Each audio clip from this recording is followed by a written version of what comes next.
Hello students, welcome to my channel vision Guru. So ఇవాళ మనం లోకగీత్లోని third part అనేది explanation చూద్దాము. సో ఫస్ట్ అండ్ సెకండ్ పార్ట్లో మనము లెసన్ ఎక్స్ప్లెనేషన్ అనేది చూసాం కదా. సో ఇవాళ మనం థర్డ్ పార్ట్ తెలుసుకుందాము. సో మన లెసన్ లోకగీత్ గురించి డిస్కస్ చేసుకుంటున్నాము. అంటే జానపద గీతాలు ఏ విధంగా ఉంటాయి, అందులో ఎన్ని టైప్స్ ఉన్నాయి అనేది కూడా మనం చూసాము.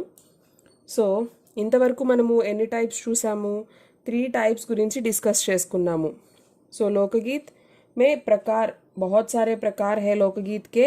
तो इनमें से कुछ అంటే కొన్ని తెలుసుకున్నాం మనము. సో ఆదివాసిयों के लोकगीत पहला. సో ఫస్ట్ వన్ వచ్చేసి ఆదివాసుల యొక్క జానపద గీతాల గురించి మాట్లాడుకున్నాము. అదే విధంగా दूसरा पहाड़ी लोकगीत. सो पहाड़ियों के लोकगीत कैसे होते हैं, वे कैसे गाते हैं. सो తర్వాత థర్డ్ వన్ వచ్చేసరికి మనకి దేహాతీ లోకగీత్. సో అలాగే పంజాబ్లో ఎలాంటి పాటలు పాడుకుంటారు, తర్వాత రాజస్థాన్లో ఎలాంటి పాటలు పాడుకుంటారు. సో ఇవన్నీ కూడా మనం డిస్కస్ చేసుకున్నాము. సో ఇప్పుడు మనం నెక్స్ట్ పార్ట్ చూద్దాము. సో यहाँ से शुरू होता है लेसन. देखिए, भोजपुरी में करीब 30-40 बरसों विदेशिया का प्रचार हुआ है.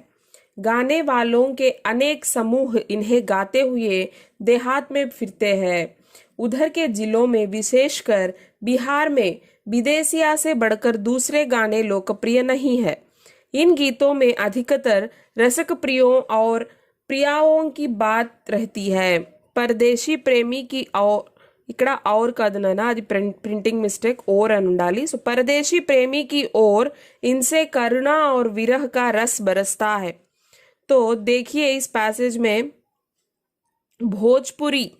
सो बिहार में बोली जाने वाली एक भाषा है भोजपुरी. సో బీహార్లో మాట్లాడుకునేటువంటి ఒక ప్లేస్లో మాట్లాడుకునేటువంటి లాంగ్వేజ్ అనమాట ఈ భోజ్పురి.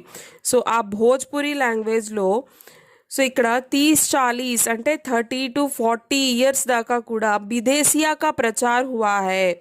తో విదేశియా అంటే ఏంటి, ఆ పాటల యొక్క ప్రచారం బాగా జరిగిందట. गाने वालों के अनेक समूह इन्हें गाते हुए देहात में फिरते हैं. సో ఎలాగా అంటే ఈ పాటలు ఎలా ప్రచారం పొందాయి అంటే గ్రూప్స్గా అంటే సమూహాలుగా కొన్ని గ్రూప్స్గా ఫామ్ అయ్యి సో ఈ విదేశీయ రాగంతో ఆ పాటలు అనేవి పాడుకుంటూ గ్రామాల్లో తిరిగి ఆ పాటల్ని బాగా ప్రచారం చేసేవాళ్ళట. उधर के जिलों में विशेषकर बिहार में विदेशिया से बढ़कर दूसरे गाने लोकप्रिय नहीं है. तो బిహార్ కే చెప్పాను కదా. సో బీహార్ భోజ్పూర్ ఆ ప్లేస్ అంతా కూడా అక్కడ ఉన్నటువంటి జిల్లాలు అన్నీ కూడా సో అక్కడ విదేశీయానే ఫేమస్ అయిపోయాయి. విదేశీయాకి మించి ఇంకా వేరే పాటలు ఏవి కూడా ప్రాచుర్యం పొందలేదు, ప్రజలు ఇష్టపడలేదు అక్కడ. ఇన్ గీతో మే అధికతర్ రసిక ప్రియోं और प्रियाओं की बात रहती है. సో ఈ విదేశీయా అనేటువంటి పాటలు వేటి మీద ఈ పాటలు ఉంటాయి అంటే ఎక్కువ ప్రేమికులకి సంబంధించిన ప్రేమకు సంబంధించినటువంటి పాటలు అనమాట ఈ విదేశీయా అనేటువంటివి. పరదేశీ ప్రేమికి ఓర్ ఇన్సే కరుణ और విరహ కా రస్ బరస్తా హై.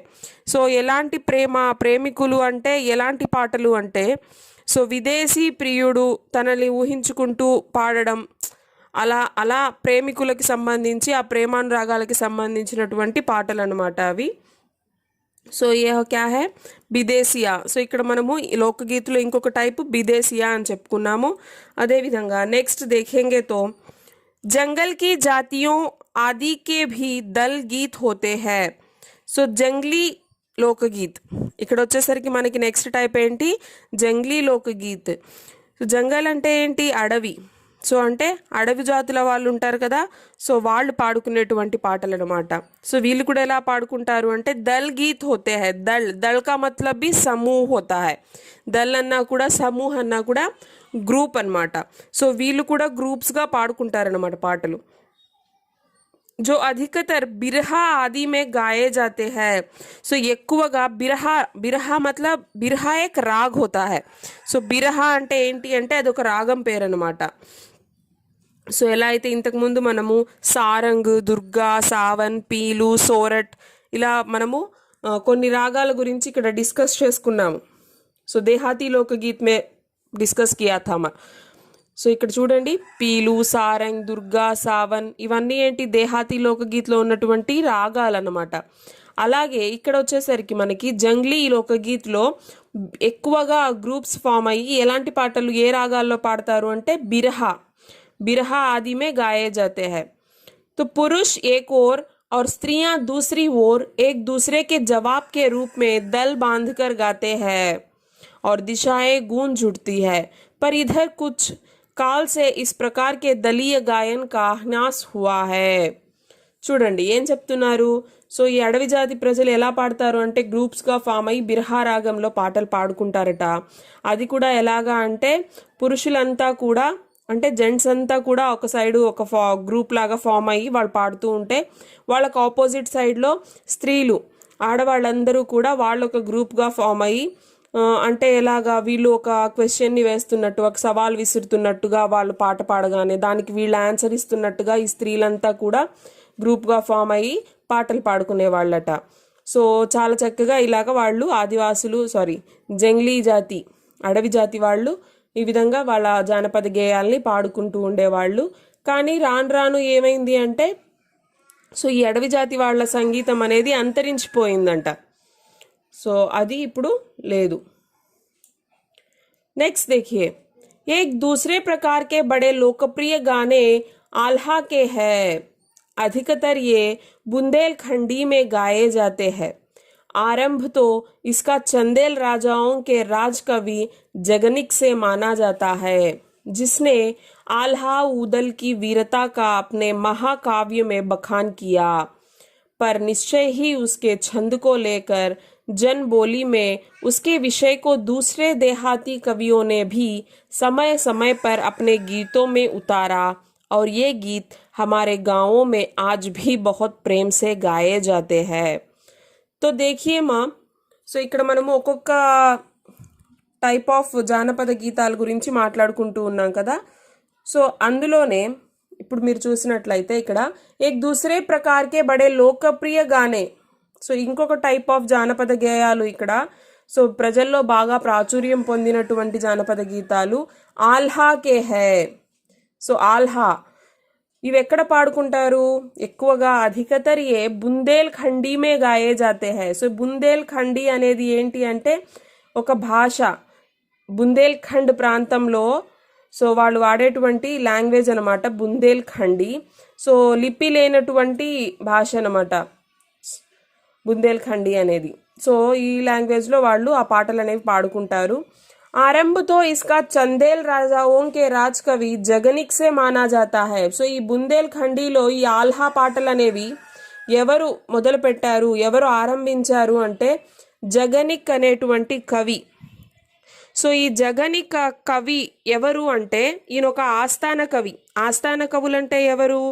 రాజుల దగ్గర ఉంటారు. సో రాజుల దగ్గర ఆస్థాన కవిగా ఉంటారు. సో ఈయన జగనిక్ అనేటువంటి కవి ఏ రాజు యొక్క ఆస్థాన కవి అంటే చందేల్ వంశస్థుల రాజు యొక్క ఆస్థాన కవి. సో చందేల్ రాజుల యొక్క ఆస్థానంలో ఉండేటువంటి రాజకవి జగనిక్ ఈ ఆల్హా అనేటువంటి పాటల్ని మొదలుపెట్టారు. जिसने आल्हा ऊदल की वीरता का अपने महाकाव्य में बखान किया. సో ఆల్హా ఊదల్ లాంటి వీరుల యొక్క వీరగాథలని తన మహాకావ్యంలో రాశారనమాట. సో ఆయన రాసినటువంటి మహాకావ్యం ఏంటి అంటే పరమాల్ రాసో. పరమాళ్ అంటే ఈ చందేల్ వంశస్థుల యొక్క రాజు అనమాట పరమాళ్. ఆయన దగ్గర ఈయన రాజకవిగా ఉండేవాడు. సో ఆ పరమాళ్ రాజు గురించి ఆ కావ్యంలో రాశాడు. సో ఆ కావ్యం పేరేంటంటే పరమాళ్ రాసో. అందులో ఈయన ఆల్హా ఊదల్ వీళ్ళ వీరత్వాన్ని గురించి అందులో వివరించాడు. पर निश्चय ही उसके छंद को लेकर जन बोली में उसके विषय को दूसरे देहाती कवियों ने भी समय समय पर अपने गीतों में उतारा और ये गीत हमारे गाँवों में आज भी बहुत प्रेम से गाए जाते हैं. సో ఆయన అందులో రాసినటువంటి ఆ కంటెంట్ ఏదైతే ఉందో, ఆ విషయం ఏదైతే ఉందో, సో దాన్ని బేస్ చేసుకొని తర్వాత కాలంలో చాలామంది రాజులు సో దాని గురించి ప్రస్తావించి తమ తమ స్టైల్స్లో పాటలు అనేవి పాడడం జరిగింది. इन्हें गाने वाले गांव गांव ढोलक लिए गाते फिरते हैं. इसी की सीमा पर उन गीतों का भी स्थान है जिन्हें नटरसियों पर खेल करते हुए गाते हैं। अधिकतर ये गद्य पद्यात्मक है और इनके अपने बोल है। సో చెప్పుకున్నాం కదా, ఆ ఛంద్ ఆయన రాసినటువంటి ఆ పరమాల్ రాసో ఏదైతే ఉందో అందులో ఆల్హా ఊదల్ గురించి, వీరత్వాన్ని గురించి వివరించారు. సో అందులోని కథలు తీసుకొని, అందులోని విషయాన్ని తీసుకొని రాను రాను ఒక్కొక్కరు ఒక్కొక్క స్టైల్లో, వాళ్ళ స్టైల్స్లో వాళ్ళ ఇదిలో పాటలు పాడడం జరిగింది. ఆ పాటల్లో ఆ విషయ ప్రస్తావన కూడా చేయడం జరిగింది. సో అది ఎలా పాడేవాళ్ళు అంటే, ఊర్లన్నీ తిరుగుతూ ఢోలక్ అంటే డ్రమ్ ఉంటుంది కదా, తబలా లాంటిది. సో ఆ ఢోలక్ని వాయించుకుంటూ అలా తిరుగుతూ ఆ పాటల్ని పాడేవారనమాట. तो देखिए आज यहाँ तक हमने डिस्कस किया है. సో ఇంతవరకు మనము డిస్కస్ చేసుకున్నాం కదా. సో నెక్స్ట్ పార్ట్ అనేది మనము పార్ట్ 4లో ఎక్స్ప్లెయిన్ చేసుకుందాము, లెసన్ ఎక్స్ప్లెనేషన్ అనేది. ఐ హోప్ మీకు అర్థమైంది అనుకుంటున్నాను. సో నెక్స్ట్ వీడియోలో కలుద్దాం. Thank you.